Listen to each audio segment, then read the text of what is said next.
Language is great, and it's really good when you learn a new language. It somehow highlights your own mother tongue, even in names. So I'd like to give you 3 names just at the minute.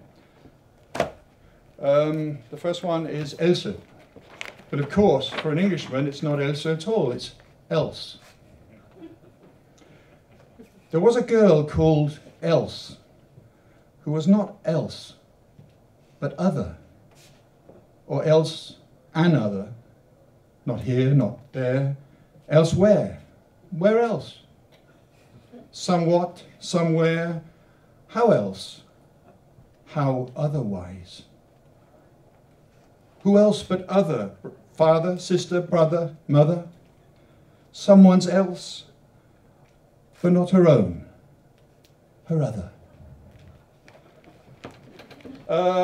Doesn't have to be, although you can call yourself, and I met actually a Danish girl that gave me this idea because she was interested in changing sex.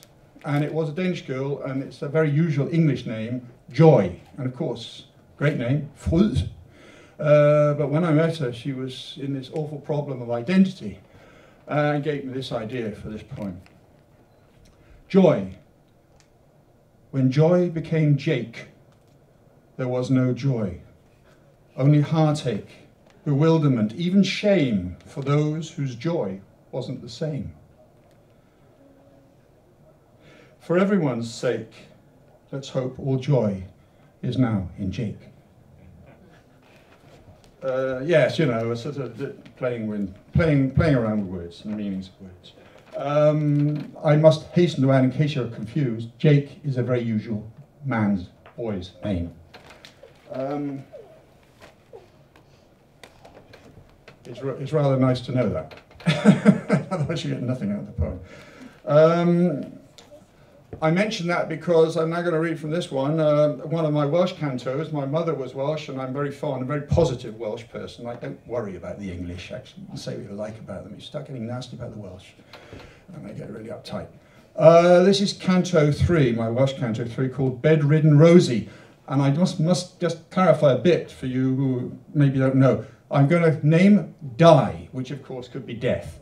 But die is a derivative of Dafydd or David. It's a male name, a boy's name. Now this poor woman, Rosie, she falls in love with anybody who's called that. And this poem's about that. One other thing about this poem, when in Wales, they do it in some other countries, but it's not very English, it's Welsh. You say what your trade is in the following way. If I take dye, which will come here all the time, dye bread, dye meat, dye milk. You're the breadman, you're the butcher, or you're the milkman. So dye bread is how they say it in Welsh, and this comes in my English here. Bedridden Rosie. Dye the milk and dye the post, dye's the man I love the most. Even dye whose party red couldn't have been better bred. Fisher dye, the dye that drank, drowned for me near Dogger Bank. Dreams of dye, however late, always make my need more great. Dye the meat, dye eggs, dye bread. I die for dye in bed, she said. Dye the coal, just could not stop, carved my name in every prop, shoveled me like anthracite every single steamy night. Dye the cloth was steamy too, stitched and sewed me through and through, never knew a better fit, close off quick, and that was it. Reverend Dye seemed most polite, taught me what was wrong from right, always did it 3 times round, told me I was holy ground. Dye the meat, dye eggs, dye bread, I die for dye in bed, she said. Jeweller Dye, who's Welsh, not Jew, knows just what to put me through, a delightful diamond lad, oh so wicked, drives me mad. There's no hope, and there's no joy, there'll be neither girl nor boy, fallen for his twinkle eye, fallen angel from the sky.